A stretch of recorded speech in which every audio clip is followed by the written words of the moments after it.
quelle est la nature de la relation entre le pulsionnel et la compulsion de répétition? Nous ne pouvons ici échapper à l'idée que nous sommes sur la piste d'un caractère général des pulsions et peut-être de la vie organique dans son ensemble, caractère qui n'a pas jusqu'à présent été clairement reconnu, du moins pas expressément souligné. Une pulsion serait une poussée inhérente à l'organisme vivant vers le rétablissement d'un état antérieur, que cet être vivant a dû abandonner sous l'influence perturbatrice de forces extérieures. Elle serait une sorte d'élasticité organique, ou si l'on veut, l'expression de l'inertie dans la vie organique. Cette conception de la pulsion paraît étrange. Nous sommes habitués à voir dans la pulsion le facteur qui pousse vers le changement et le développement, et voici que nous devons y reconnaître précisément le contraire, l'expression de la nature conservatrice du vivant. D'autre part, nous viennent aussitôt à l'esprit des exemples de la vie des animaux qui semblent confirmer que les pulsions sont historiquement déterminées. Quand certains poissons à l'époque du frai entreprennent de difficiles migrations pour déposer le frai précisément dans telles eaux très éloignées de leur lieu de séjour coutumier, ils ne font, selon l'interprétation de nombreux biologistes, que rechercher les habitats antérieurs de l'espèce qu'ils avaient échangés au cours du temps pour d'autres. On pourrait en dire autant du vol migratoire des oiseaux de passage, mais nous sommes bientôt dispensés de rechercher d'autres exemples en nous rappelant que nous avons dans les phénomènes de l'hérédité et les faits de l'embryologie les preuves les plus éclatantes de la compulsion de répétition organique. Nous voyons que le germe d'un animal vivant est obligé de répéter dans son développement, ne fût-ce qu'en un rapide raccourci, la structure de toutes les formes dont l'animal descend au lieu de prendre la voie la plus rapide vers sa configuration définitive. Ce mode de développement ne saurait s'expliquer que très partiellement par des facteurs mécaniques, et l'explication historique ne saurait être négligée. De même, en remontant dans la série animale, on retrouve un large pouvoir de reproduction qui remplace un organe perdu par la néoformation d'un organe strictement identique. On objecterait facilement qu'il pourrait bien y avoir en dehors des pulsions conservatrices qui forcent à la répétition, d'autres pulsions qui poussent à la production de nouvelles formes et au progrès. Cette objection n'est certes pas à laisser de côté et nous l'intégrerons ultérieurement à nos considérations. Mais au préalable, il est tentant de poursuivre jusqu'à ces dernières conséquences l'hypothèse selon laquelle toutes les pulsions veulent rétablir quelque chose d'antérieur. Ce qui résultera de cette tentative risque de faire penser à quelques rêveries profondes ou d'avoir des résonances mystiques, mais nous savons bien que nous sommes tout à fait innocents d'une telle intention. Notre recherche et la réflexion qui se fondent sur elle n'entendent pas se payer de mots, et nous n'avons d'autre désir que d'obtenir des résultats assurés. S'il est vrai que toutes les pulsions organiques sont conservatrices, acquises historiquement, dirigées vers la régression et le rétablissement de quelque chose d'antérieur, il nous faut alors mettre les résultats effectifs du développement organique au compte d'influences extérieures qui le perturbent et le détournent de son but. L'être vivant élémentaire n'aurait dès son origine pas voulu changer, et si les conditions étaient restées les mêmes, le cours de sa vie n'aurait fait que se répéter toujours le même.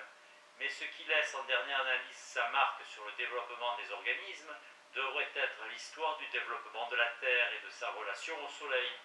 Les pulsions organiques conservatrices se sont assimilées chacune des modifications du cours vital qui leur ont été ainsi imposées.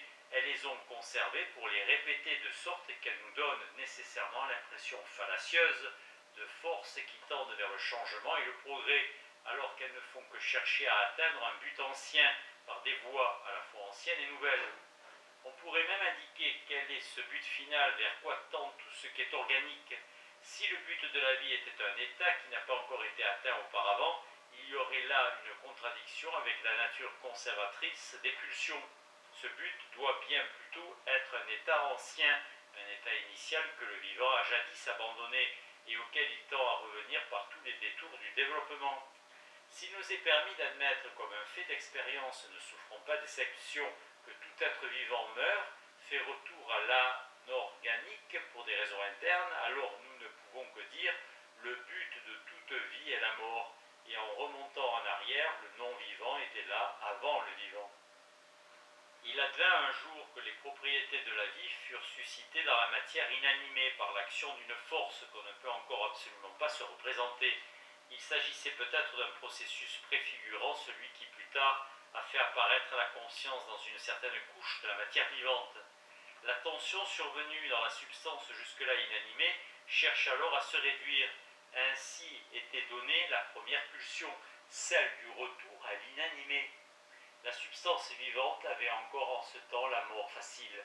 Elle n'avait vraisemblablement à parcourir dans la vie qu'un court chemin dont la direction était déterminée par la structure chimique de la jeune vie.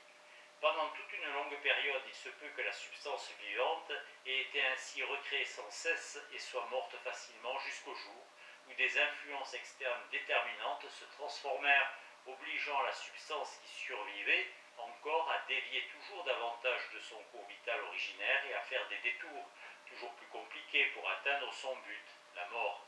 Ces détours sur le chemin qui mène à la mort, fidèlement maintenus par les pulsions conservatrices, seraient ce qui nous apparaît aujourd'hui comme phénomènes vitaux. En s'en tenant à la nature exclusivement conservatrice des pulsions, on ne peut pas aboutir à d'autres suppositions quant à l'origine et au but de la vie.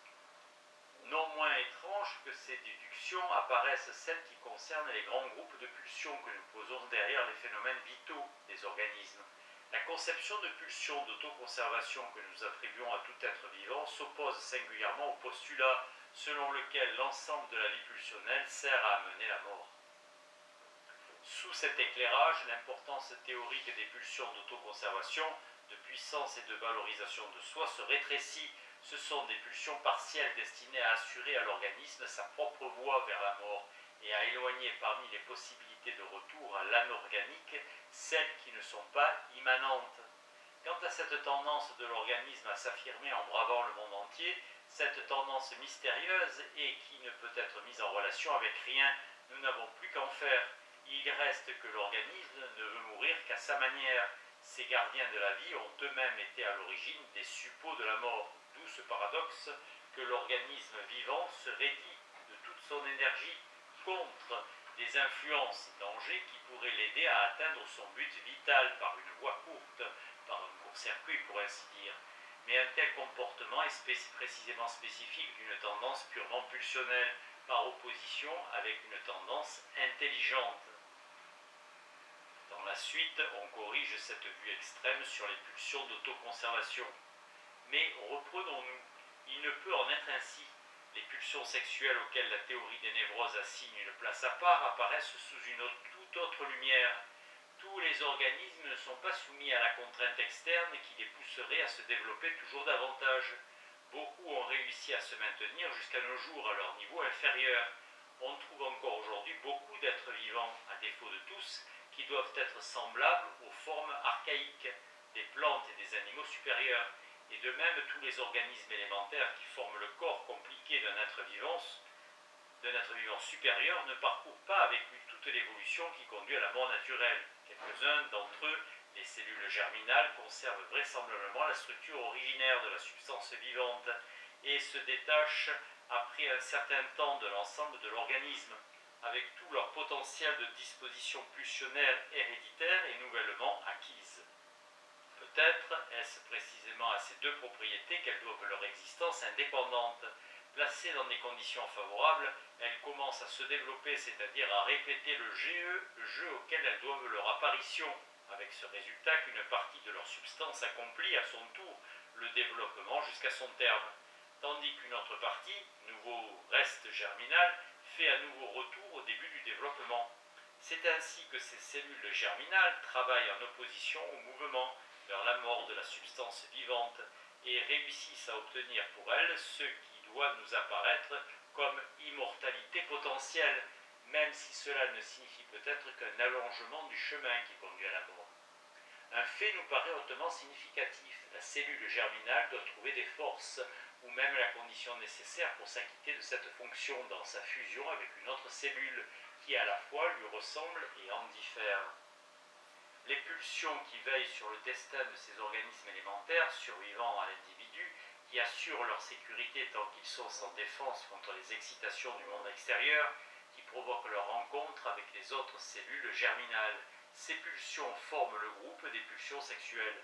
Elles sont conservatrices au même sens que les autres, puisqu'elles ramènent la substance vivante à des états antérieurs, mais elles sont de façon plus prononcée, puisqu'elles se montrent particulièrement résistantes à des influences extérieures et aussi à un sens plus étendu, parce qu'elles préservent la vie elle-même pendant des périodes plus longues.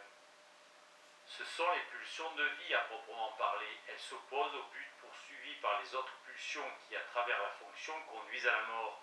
De ce fait, s'annonce entre elles et les autres une opposition dont la théorie des névroses a reconnu très tôt toute l'importance. Il y a une sorte de rythme et hésitation dans la vie de l'organisme. Un groupe de pulsions s'élance vers l'avant afin d'atteindre le plus tôt possible le but final de la vie. L'autre, à un moment donné de ce parcours, se hâte vers l'arrière pour recommencer ce même parcours en partant d'un certain point et en allongeant ainsi la durée. Mais bien que la sexualité et la différence des sexes n'aient certainement pas existé aux origines de la vie, il n'en reste pas moins possible que les pulsions, qui devaient plus tard se caractériser comme sexuelles, soient entrées en action dès le tout premier début possible, aussi que leur travail, qui s'oppose au jeu des pulsions du moi, n'ait pas commencé seulement à un moment ultérieur.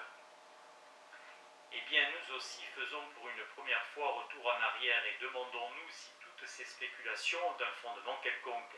Est-il bien vrai qu'abstraction faite des pulsions sexuelles, il n'y a pas d'autres pulsions que celles qui veulent rétablir un état antérieur, qu'il n'y en a pas d'autres tendant vers un état qui n'a pas encore été atteint?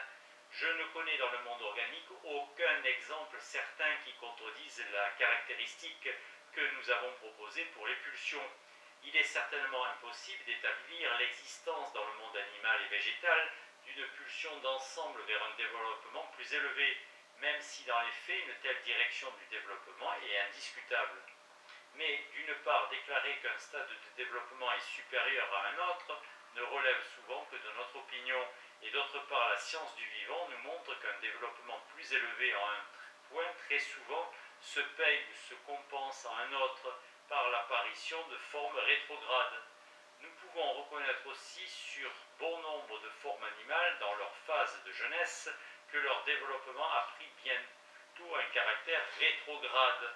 Au niveau de développement et apparition de formes rétrogrades pourraient bien être l'une et l'autre les conséquences des forces extérieures qui poussent à l'adaptation, et le rôle des pulsions pourrait dans les deux cas se borner à maintenir comme source interne de plaisir la modification ainsi imposée. Ferenczi a pu montrer par une voie différente la possibilité d'une telle conception, stade du développement du sens de la réalité.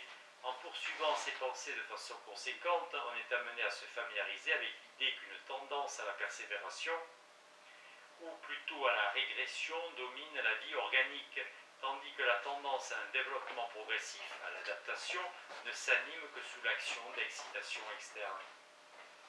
Beaucoup d'entre nous trouveront peut-être difficile de renoncer à la croyance qu'il y a dans l'homme lui-même une pulsion de perfectionnement qui l'a amené aujourd'hui à ce haut niveau de réalisation intellectuelle et de sublimation éthique, pulsion dont on est en droit d'attendre qu'elle se charge de le faire devenir un surhomme.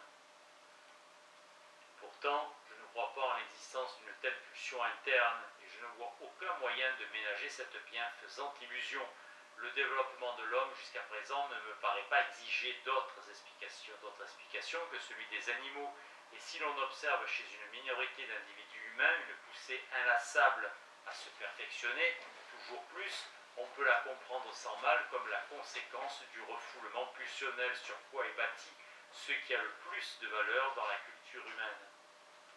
La pulsion refoulée ne cesse jamais de tendre vers sa satisfaction complète, qui consisterait en la répétition d'une expérience de satisfaction primaire.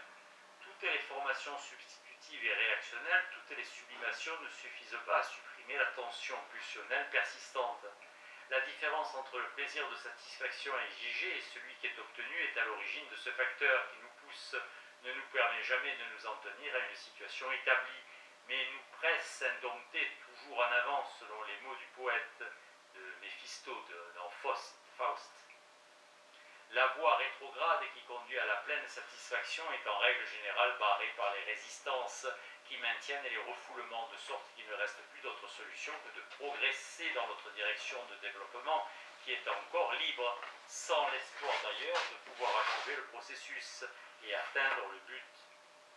Les processus en jeu dans la formation d'une phobie névrotique, qui n'est pas autre chose qu'une tentative de fuite devant une satisfaction pulsionnelle, nous fournissent le modèle de la naissance, de ce qui se présente comme pulsion de perfectionnement, pulsion qui nous est d'ailleurs impossible d'attribuer à tous les êtres humains. Les conditions dynamiques de son apparition sont, il est vrai, tout à fait généralement présentes, mais les conditions économiques ne semblent favoriser ce phénomène qu'en de rares cas. Suggérons encore d'un mot qu'il est vraisemblable que les efforts d'Eros pour rassembler la substance organique en des unités toujours plus grandes tiennent lieu de cette pulsion de perfectionnement que nous ne pouvons admettre. Ces efforts conjugués aux effets du refoulement pourraient expliquer les phénomènes qu'on attribue à la pulsion en question.